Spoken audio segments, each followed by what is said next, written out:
I welcome you today to this funeral service for our dear friend, Lieutenant Colonel James Harold Dayley. As many of us know him, our dear friend, and by many other titles. Yeah. My name is Seth Perrins. I'm Bishop of the Aspen Heights First Ward, and I have the honor of conducting today's funeral service. It's a joy and a privilege for me and for many of us to be Jim and Shirley's neighbor. And I look out for the congregation and I see Shirley sitting exactly where she sits every Sunday. Brad, you're where your dad is. That's his spot. Just a few moments ago, family prayer was offered by Michael Dayley, Jim's brother. And we will now begin this funeral service. We will have a lovely musical selection that will be sung by Jim's daughters, granddaughters, daughters-in-law, great-granddaughters. The song is Come Unto Him. Music will be played by our sister Rebecca Lovestone, Jim's granddaughter. After this opening song, the invocation to this funeral service will be offered by Corby Peterson, a son-in-law.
We're grateful for this day that we have to celebrate the son of my life, James Dayley.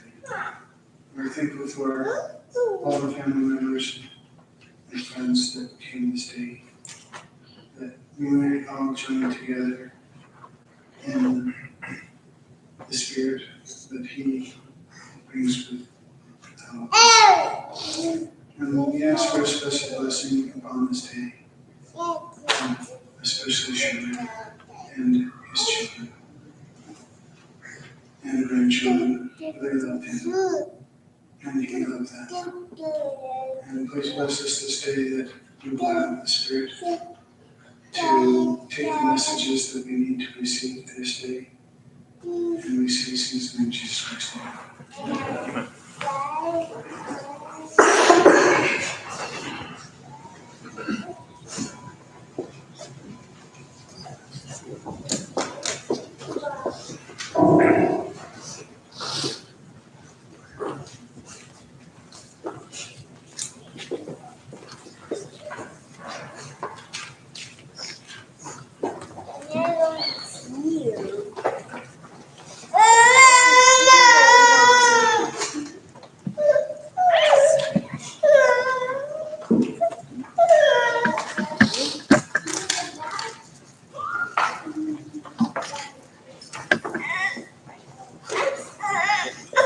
Thank you for that beautiful song. It's lovely, great way to start. I'll announce the rest of the program, and it will go as outlined in the printed program. First, we will hear from Teresa Dayley Love, Jim's daughter, who will present a live sketch. Following that, with a musical selection, Rise Up, Women of God, that will be performed by Jim's sons, sons-in-law, grandsons, and grandsons-in-law. This musical number will be also accompanied by Rebecca Livestream. Following that musical number, we will be pleased to hear from Brett James Dayley, Jim's son. He will be followed by Krista Dayley Peterson, a daughter, and then I will have some concluding remarks. So we'll first invite up Teresa.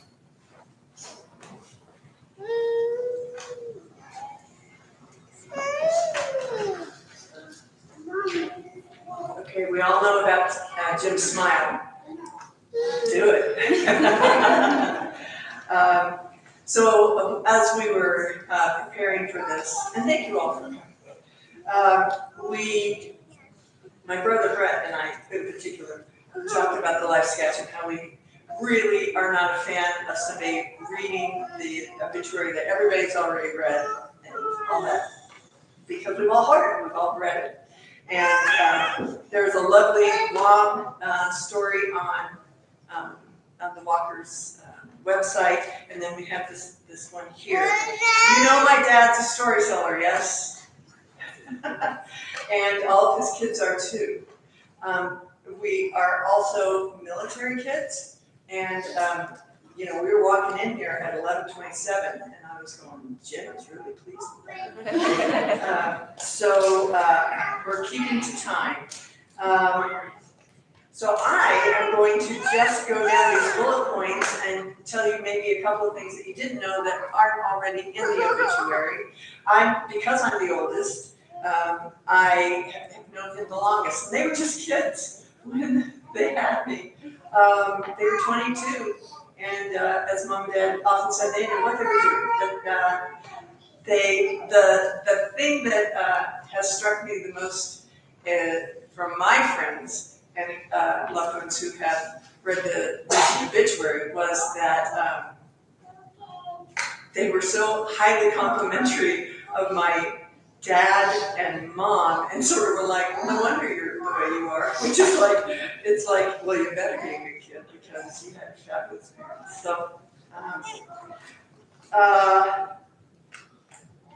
So we kind of did this a little bit in chronological order. Born in Burley, Idaho, the ubiquitous LDS town where you can go anywhere. I was in Hong Kong and met somebody from Burley. I mean, everybody, Burley was a place where people were nurtured in a small town with small town values, and you can find them in wards all over the world. Somebody always knows somebody from Burley. He was, of course, born to Hattie Wilma, and his sister Barbara, who is here with us, and of course was his brother Michael, who was the bonus baby. Michael is actually a year younger than me, so I love to call him my little Mike.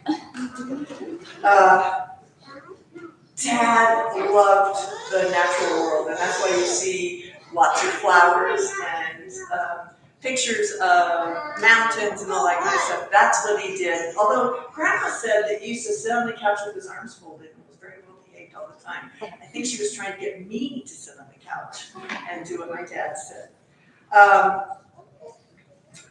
Dad, at the beginning of, and Michael and Barbara will, this is not telling any secrets, their parents had a pretty acrimonious marriage at the beginning of their marriage, and Dad used to, when he didn't really go to church all that much, and then they started he went to primary, and he had a different feeling there. And then when he was a deacon, he used to go to collect fast offerings, and he would feel different in some people's houses than others. And that was when he determined that those people were faithful members of the church, many of them married in the temple. And at that point, he was thinking that he would like to do that and have that for his family. Eventually, my grandparents came to a lovely understanding of the gospel, mostly through Jim and Barbara at the end of their lives, where they really understood the atonement that both of their, all three of their children had. So now I'm just going to tell you, that was the beginning. Then he was in the Air Force. He married Shirley, and he did a whole bunch of learning. My dad always was a learner. Always a learner. And we all know this term, on a scale of 1 to 10, right? He would come up to you and say, on a scale of 1 to 10, he'd ask us about our jobs, our dreams, the things that were meaningful to our hearts. And he would ask us about them and try to support us as best he could. I'm just going to really quickly go down a couple of things here. So my dad was a forward thinker. He was always a forward thinker. In fact, when he was in the Air Force and he was a navigator and a friend to the stars, he would always, he eventually worked on technology that worked his way out of a job. In other words, he worked on technology that made navigators redundant. And he was fine with that. He thought that was a great thing. And he always recorded. And I remember my dad taking me to, my mom and I, this was in Colorado, there was a village that was being built there.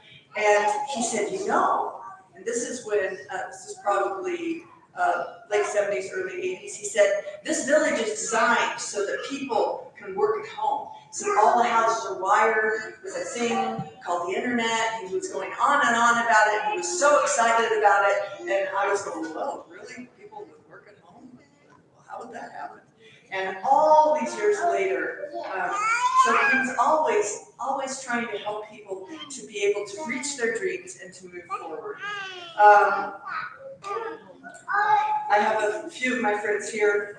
He made sure his kids understood the gospel, and so he drove me to seminary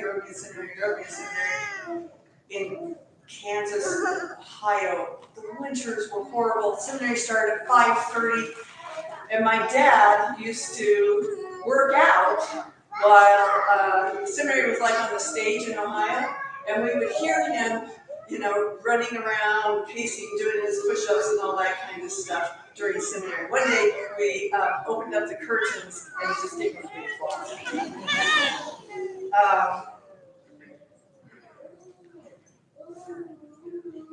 I have lots of memories of Dad doing things. He was my hero. We went camping once when I was a little girl, and I'm very afraid of snakes. This is why, I think. Rattlesnake came into camp, and my dad had to kill it. And I remember my dad standing there with a shovel, and the snake jumping out to strike at him. And he was like, oh. And he got the snake, and I was like, oh, holy cow, what was that? And it was where I saw that bravery in my dad and that warrior in my dad, because all I knew was that he flew airplanes and he went places. I didn't know that he was helping hold off communist aggression as they were. And he used to say, I'd say, Dad, what were you doing? He said, we were preparing to bomb Russia. He was very emotional about the events that are happening in the world right now, because he worked so hard during the Cold War to keep our country safe. He also, on all those things though, on all those trips that he was keeping the world safe, would bring home things for us, like in this flight suit, you'd open up a zipper, Daddy's not only, got some gum or something like that. But he would bring us things, my mom, leather gloves from Italy, or Italian shoes. He brought a whole stereo set from Germany, because Germany was the big technological player at the time. He would also, I remember him bringing us little handbags from England for Easter, Tammy and I. He was very thoughtful in those sorts of things. He would have that swagger, Top Gun's happening, right? Remember the other Top Gun with the right stuff? He looked like that. He had a crew cut, the whole thing, and he walked and he had that smile. So I got that dad. The rest of you got other dad, but I got the very handsome, right stuff type of guy. He visited with us a lot in California, and Rebecca was actually the grandchild that got to spend the most time with him because he had lots of deals. He liked doing deals. And I want to tell you that in all his financial things, some of them were successful, some of them were not, but nobody came out of a financial situation, everybody came out of a financial situation a better person because they knew Jim Dayley, because he was trying to make sure that they could reach their dreams. There's a cooler outside, and there's water in there, and there's a song in there that's about priming the pump and making sure that other people have what they need to move forward. And that's what my dad would do. That's what my dad would do. That was his dream, to help other people to reach their dreams.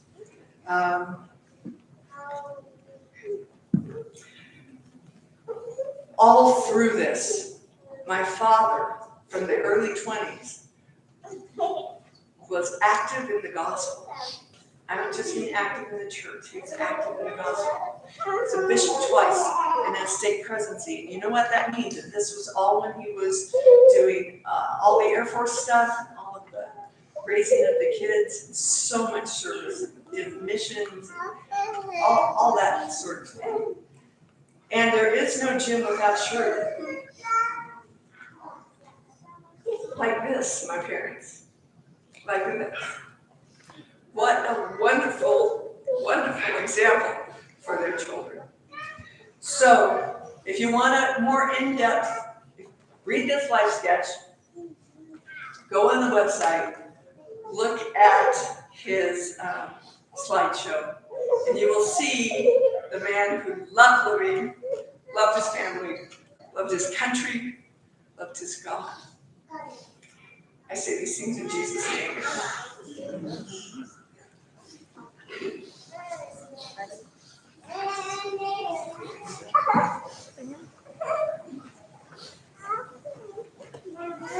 While these good men are coming up, and please keep coming up, I think I skipped over Tammy in mentioning that we need to speak. And I didn't want Tammy to feel like she was being left out. So after this musical number, Tammy will speak, Tammy's Jim's daughter, and then Rebecca will play Somewhere My Love, and then we'll pick up.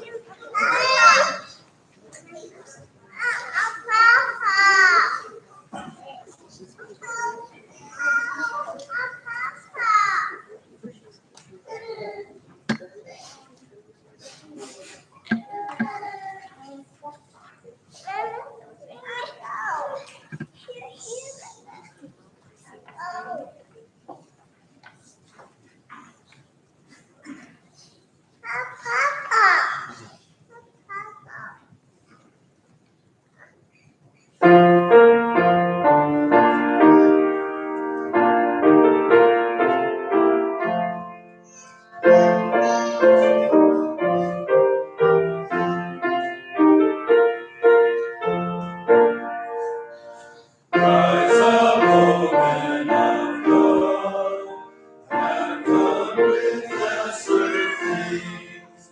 Give heart and soul and mind and strength to serve the King of Kings. Rise up, O and above, in one united throne. Bring in the day of brotherhood and in the night of wrong. Rise up, O men of God, and where his feet have trod, as brothers of the Son of Man, rise up, O men of God.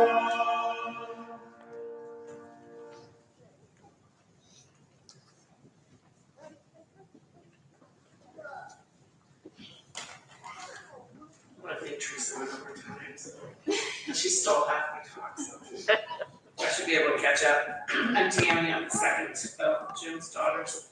What's my name is Tamara, but no one ever called me that, except for when I was in really big trouble.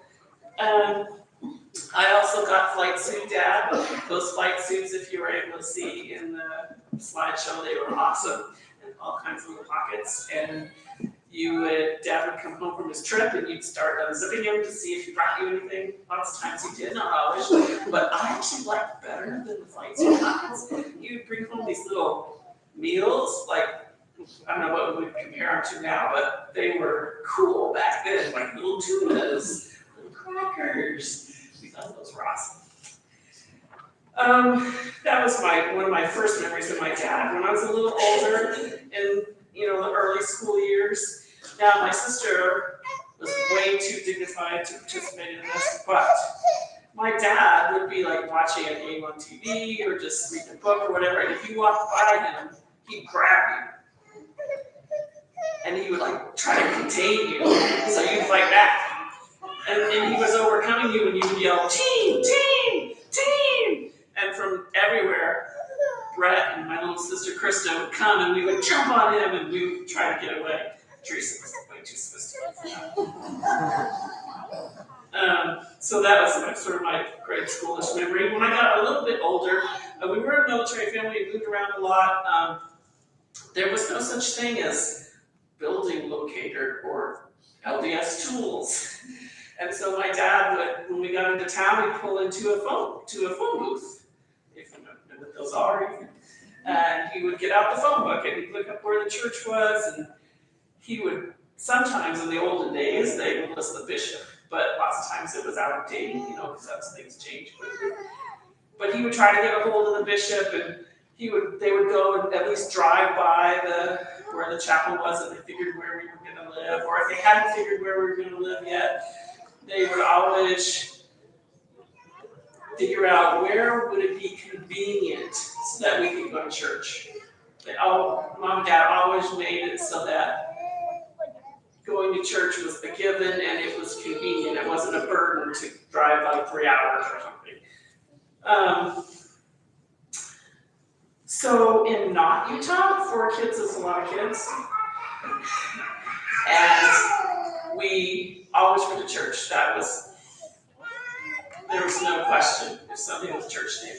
My dad had this thing where he liked schedules. And if we weren't moving along fast enough and getting ready to be in the car at whatever time it was we needed to be in the car, he would say, let's head them up and move them out. So I always remember that about my dad.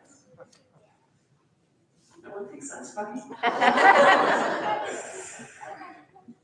On my dad's 87th birthday, which was not this past February, but the February before, my mom and I determined that we needed to have another family reunion, hopefully hoping that everybody could come, and it may be one of Dad's last, because he was starting to have some decline in his memory and his physical abilities. So we spearheaded a movement to get him everybody's picture, and we put together for his 87th birthday a book that has all of his children, his grandchildren, when they were married, and everything. And it was his birthday book, and he loved that book.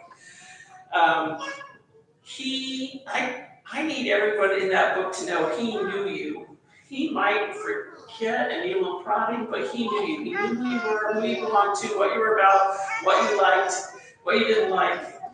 And that's important for me to, because as we were prepping him, we were using this book to prep him for this reunion that we just had last week, that unfortunately he didn't quite make. But he was prepared, and as part of that preparation, when I was here in May, I was talking to my dad and I said, Dad, if you were Lehi and this was the last time you were going to see all your children and your grandchildren, what would you say to them?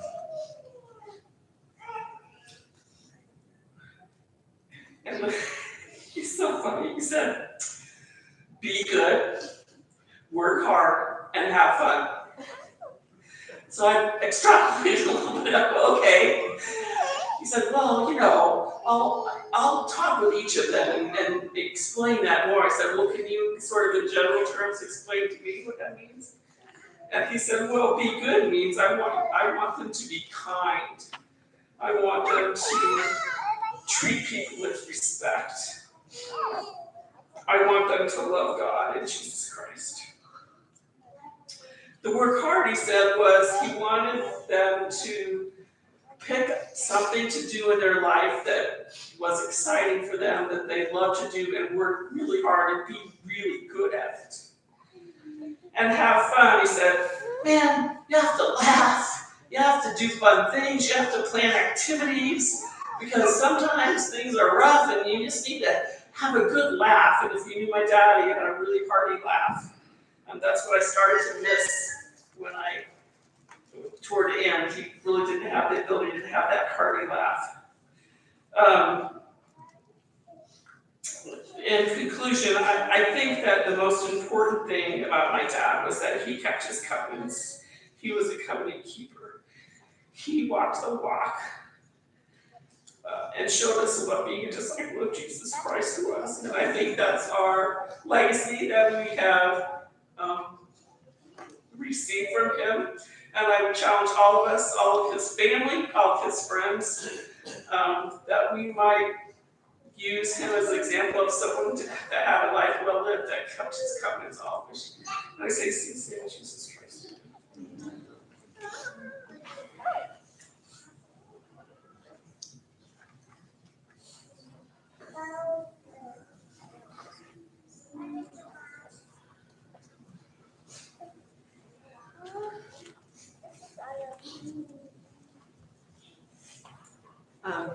This is one of my dad's favorite melody songs. He liked it when I played it, and forgot to sing it every night. So.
I have a few notes, because I don't want to go over time. As you heard, my dad had a lot of concern about time.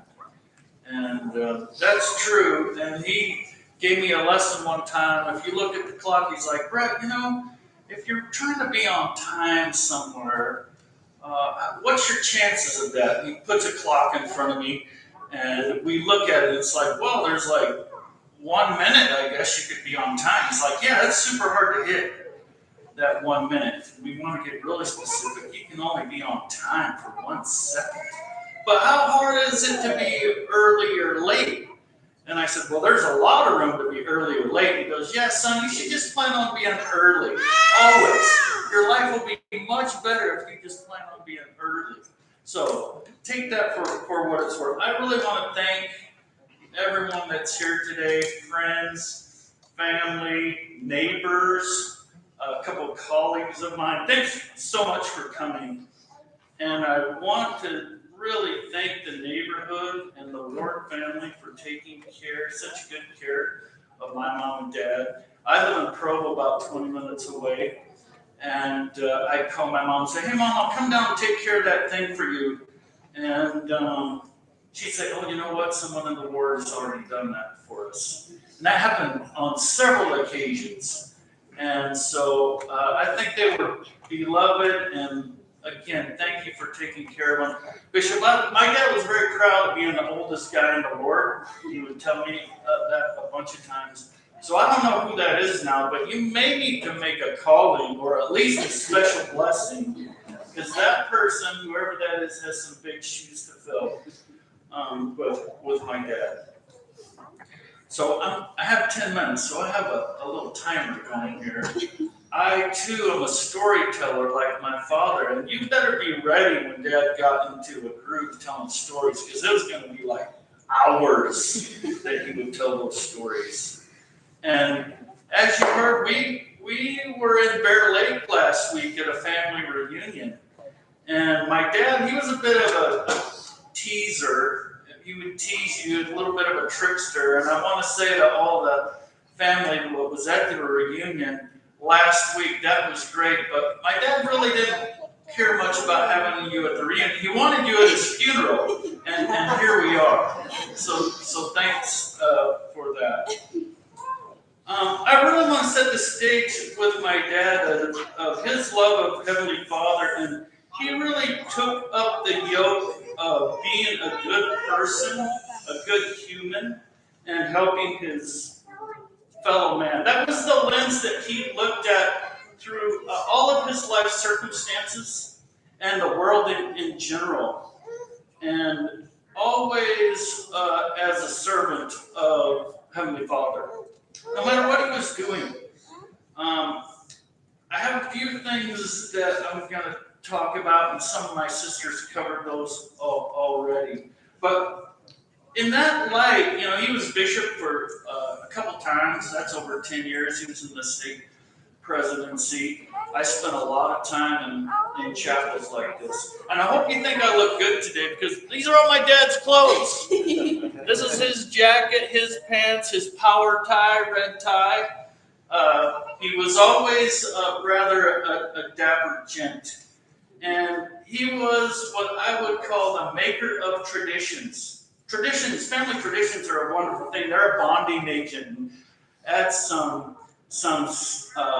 consistency in our all too random world. And my dad's, unbeknownst to him, he started a family tradition. So we were at church one Sunday, and it was the split schedule and back in the day, and we would have a dinner after the second meeting and that.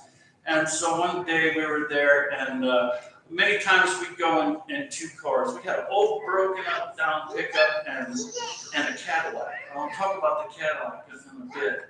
But we were at church, and my dad said, hey, girls and son, your mom has some extra meetings that she's going to need to go to, so we're going to head home, and I'm going to make dinner. What? I didn't see my dad make all that many dinners. And for me, that after church dinner was, that was the way it should be. It'd be some roast beef or maybe ham, some potatoes, vegetables, a Greek salad, always not the same, but always awesome. Dad making dinner? Oh my gosh, this is horrible. So we started giving him a little bit of a hard time, and he had these blue eyes that just twinkled, and he looked at us and started to get a little bit annoyed that we didn't have enough confidence in him that he could make dinner. So we came home, and he immediately banished us to the basement as he prepared dinner. We're down there, and we're like, what are we going to get, tomato soup? No, that's way too much for cold cereal. Probably cold cereal, that's what we're doing. So we're down there thinking, my stomach's doing a little flips, going, I'm not going to have that love-touched meal from my mother. And so Dad finally called us up, and so we go upstairs, and he had this table on the ground. Everything was on the ground. That was the first thing. It's like, it's all on the ground. And I was like, I missed a part of this, how this tradition got its moniker. So back at church when he was telling us, I'm going to make dinner. You're going to love it. It's going to be groovy. And when my dad said groovy, we just lost it. Because two things, groovy was like, no one was saying groovy anymore. Totally outside. And it's my military man dad, trying to get cool with the lingo. It's going to be groovy. So we just busted up laughing. So when we came upstairs, the first thing was like, it's all laid out on the ground. And my dad had taken lunch meats and sliced them up. He had crackers, he had pickles and cheeses. It was like a hors d'oeuvre heaven, a finger food festival, if you will. So, and I was like, this is so groovy. Awesome. So to this day, this is a tradition that has lived on in our family. Christmas Eves, it became a tradition. Christmas Eve. Many of my dad's progeny have had groovy dinners, and to this day, it's a great tradition. My dad also taught us about taking adventures and risks. I mentioned a Cadillac. When I was Christmas break of kindergarten, so I was almost 6 years old.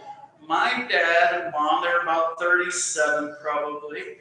My dad had a side gig. He was kind of in the military, but always had other stuff going on. He was involved in a little bit of real estate in Mexico. So my dad said, hey, you know what? We're all going to load up, all 6 of us in the Cadillac. There were no seatbelts back then. All 6 of us are jumping in this Cadillac, and we're driving from Topeka, Kansas to Mexico City, and then to the Pacific coast to a town called Manzanillo. If you ever seen the movie 10, that's where that was filmed. Beautiful town. 2,100 miles one way. No GPS, no navigation, paper maps. So we're all in this big gold Cadillac driving through Mexico, over the mountains from Mexico City, through these little villages. Little kids coming out and pointing at the Cadillac as it's running through their town. It's the first time I heard some kids laughing, and I'm like, hey, Mom, they're laughing in English. And my dad goes, oh, no, son, laughter is the same everywhere. And I was like, well, that's cool. Good thing to learn. This is a very impressionable trip to me. And again, 4,200 miles with a family of 6 in a Cadillac to and from Manzanillo. What an adventure and what risk. And he taught us so many things like this. Teresa talked about as a navigator, that he was a navigator in the Air Force, and this technology came up. He saw that technology was better than any person. He knew that it could navigate and keep the crew and passengers safer than his own job. So he eliminated, flight crews were always a pilot, a co-pilot, and a navigator. And my dad was the one that, when that technology, there was very much resistance in the Air Force to that. And he brought that forward. He was working on the big carrier planes at the time, C-5 Galaxy, C-141 Starlifter, those things. And he brought those forwards and eliminated navigators from the flight crew because he knew technology was better and it was the right thing to do. And to this day, when all of us fly and there's a pilot and a co-pilot, Jim Dayley had a part in you being safe because of all the equipment that's used for navigation.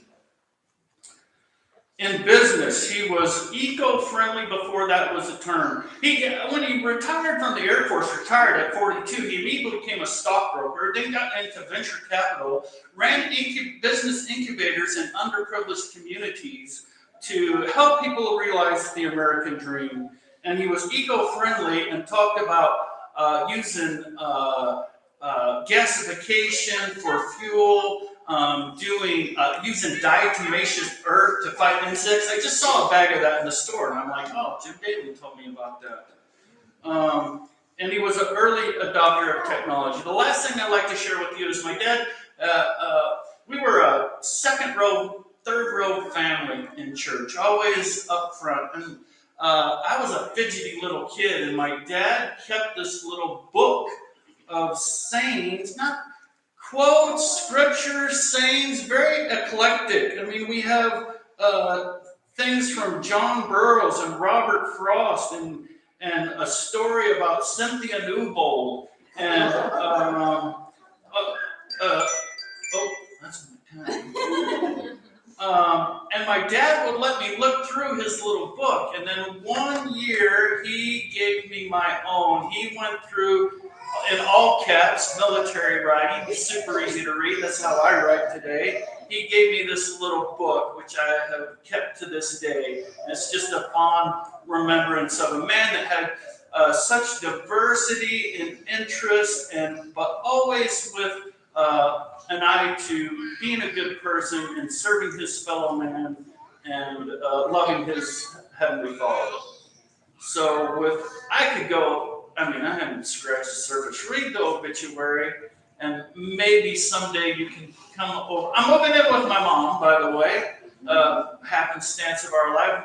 I'm moving into the neighborhood, so you'll see me. Maybe you can come over and I will tell you a 2-hour story about my dad like he would have. So thank you again so much for coming. I say these things in the name of Jesus Christ. Amen. Yeah.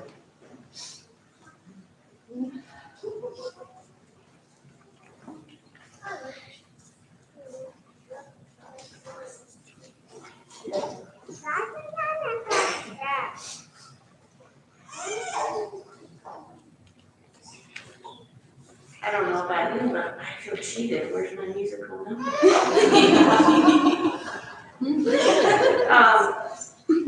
I'm the youngest. My name's Krista. And so I didn't get flight suit dad.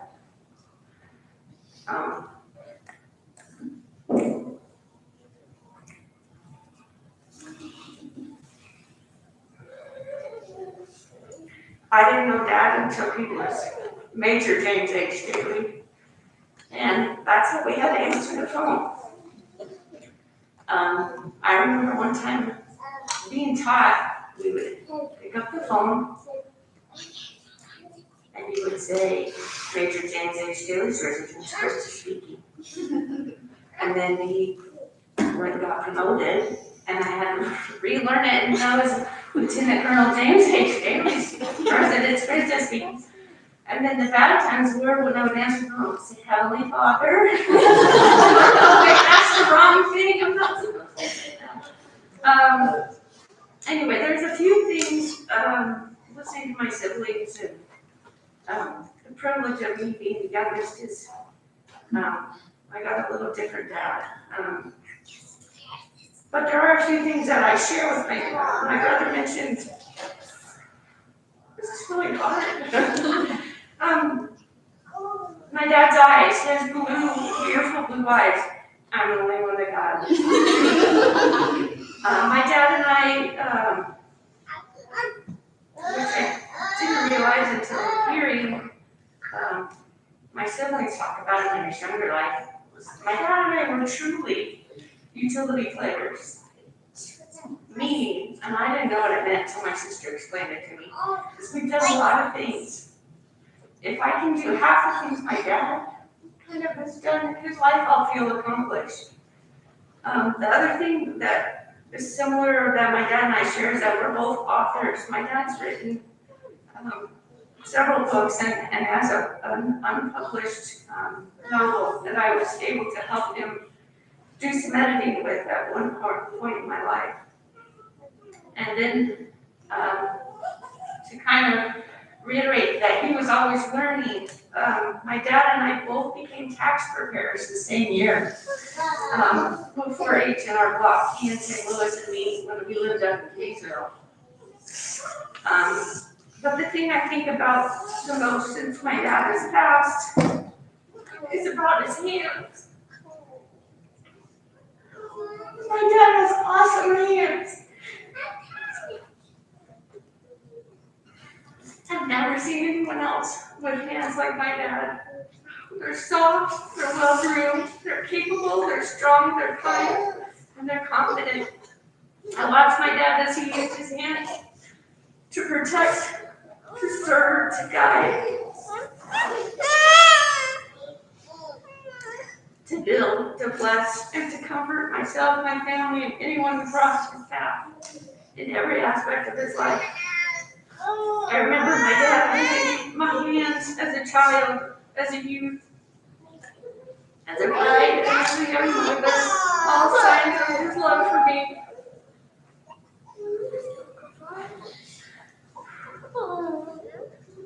I felt my dad's hands sweetly cover my head as he gave me many, many blessings over the years throughout my life. He's always willing and ready to use his hands to make my hopes and dreams come true. There was one time when I was about 8 years old, and we lived in Ohio at the time, and I don't know why, but my mom she's just an amazing gardener.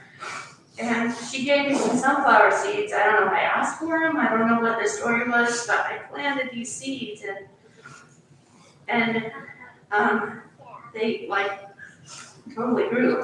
These sunflowers were huge and 7 feet tall. And I still remember the time when my dad took the time to come out, hold my hand with one of his hands, and hold up the sunflower for a picture that my mom took of us. I remember my dad's hands as he baptized me and brought me out of the water. I remember my dad's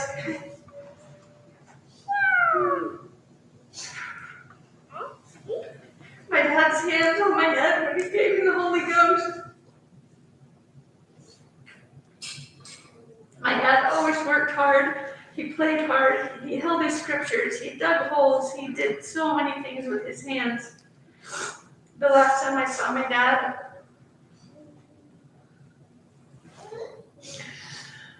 he recognized me and touched me with his hands. Those same hands that I unwittingly measured everything else in my life with what he could do with his hands. And I say these things in the name of Jesus Christ. Amen.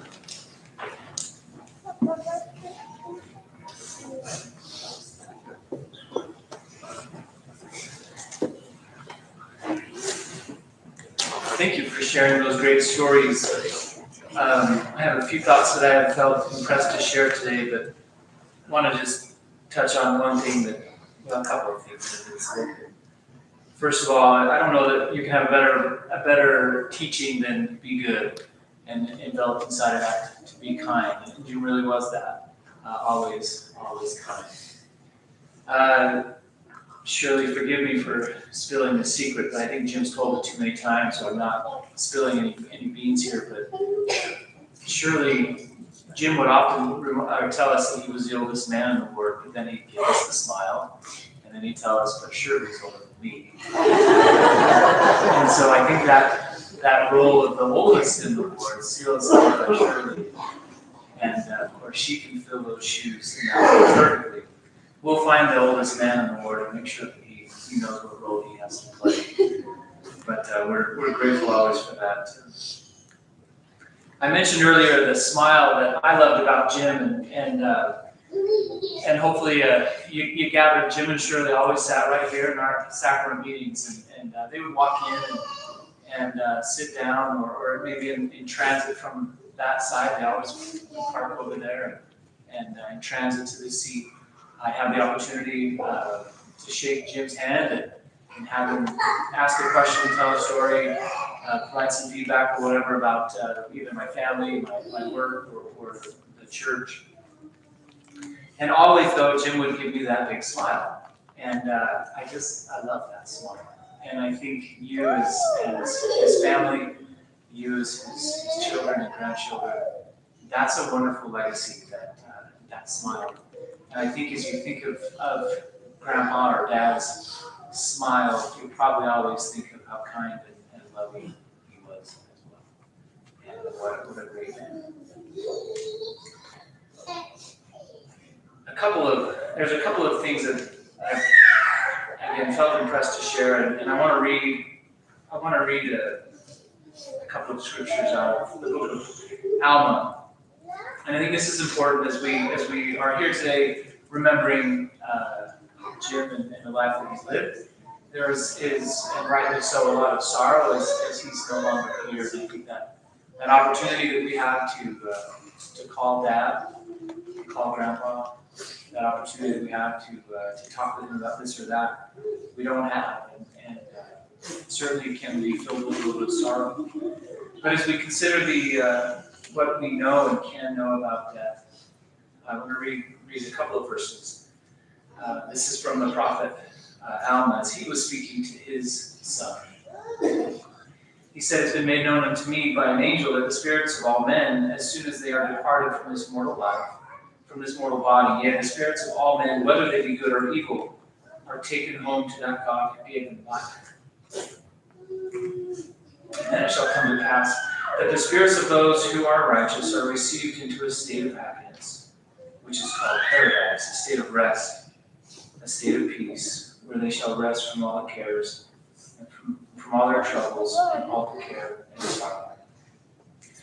Jim lived a great life, and unfortunately the last few months of his life were really painful.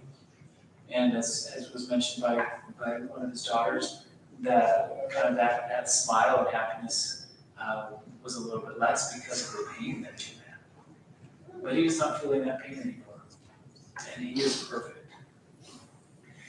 For people like Jim and I who suffer from loss of hair, he had more hair later in his life than I do. But reading on, this verse always gives us comfort.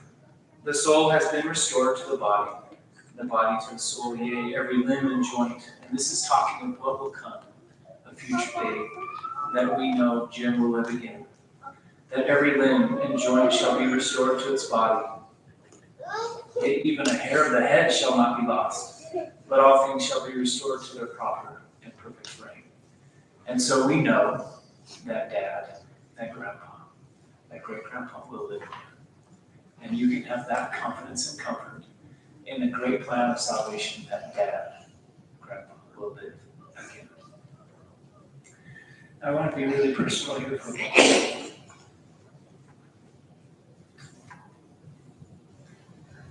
Jim lived a great life.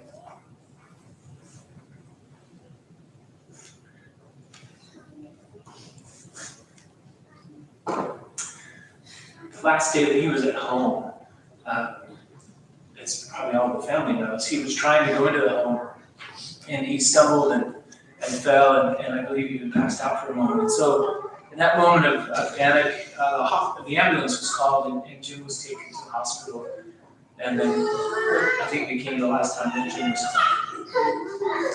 And in that moment, of course, there's a lot of anxiety and emotion associated with calling an ambulance and having them show up. And they took Jim to the hospital. And Mom and Krista went to the hospital quickly behind the ambulance. And I had the opportunity to spend a few minutes with with Brett and Julie, and it was a wonderful conversation. And you get a sense that Brett can tell stories like his dad, and I love that opportunity that I had with Brett to hear a few different stories that I hadn't heard, or at least stories from the angle of a loving son.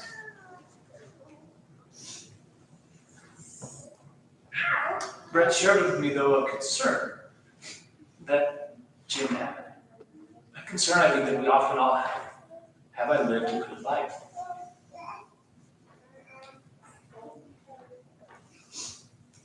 as I sat and listened to Brett talk about his dad,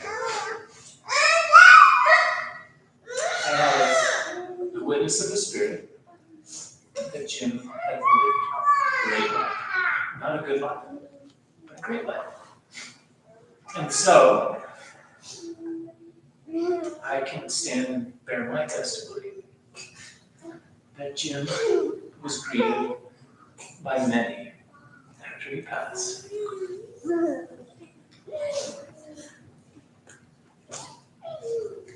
And Jim was told, well done. Thou good and faithful servant.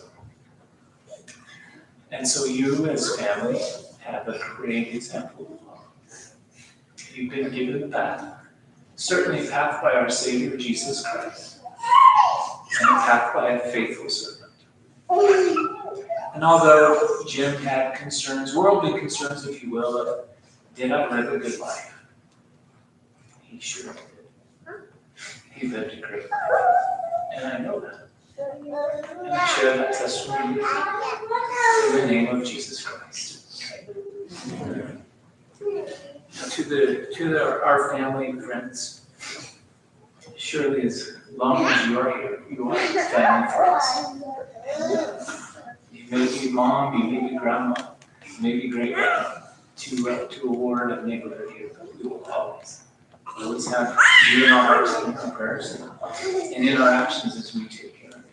We love you too. We will conclude this funeral service by singing a hymn, How Great Thou Art.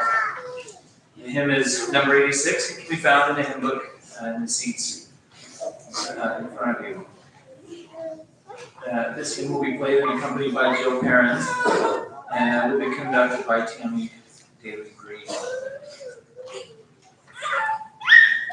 The benediction will be offered by Joel Green, a son-in-law. After the benediction, the pallbearers, who are Michael Daly, Matthew Love, Joel Green, Samuel Stone, Brett James Daly, Corby Peterson, Timothy James Love, and David Whibberney. These pallbearers will be invited to go to the foyer right up here, and where we'll be able to greet the casket.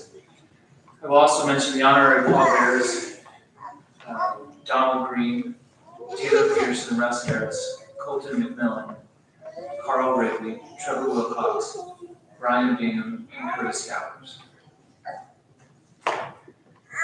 The interment of Jim will take place actually on Monday, July 25th, in the Woodford Cemetery near Rexford, Idaho, a beautiful and fitting location for Jim to be buried, as he will have the beautiful natural setting that is there, and those beautiful mountains to look at.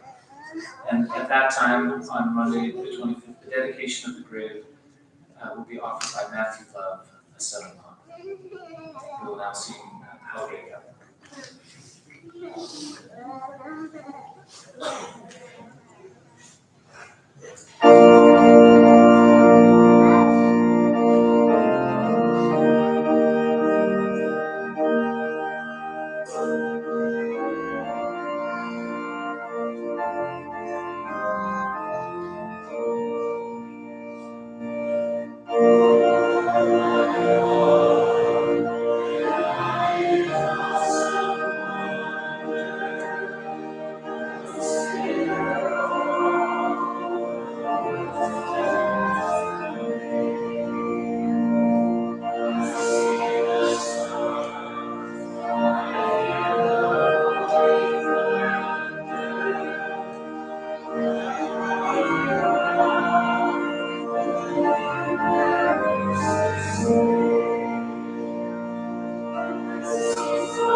Our dear Heavenly Father, we're so very grateful and thankful for having the opportunity to come into this family and friends and let all know Jim Dayley and to celebrate his life and to learn lessons from him. And we ask that you help us to remember those lessons always and to always remember the importance of family and to cherish one another. And thank you for helping him live the life that was best for him and his family. And thank you for accepting him into your arms. We humbly ask these things in the name of Jesus Christ.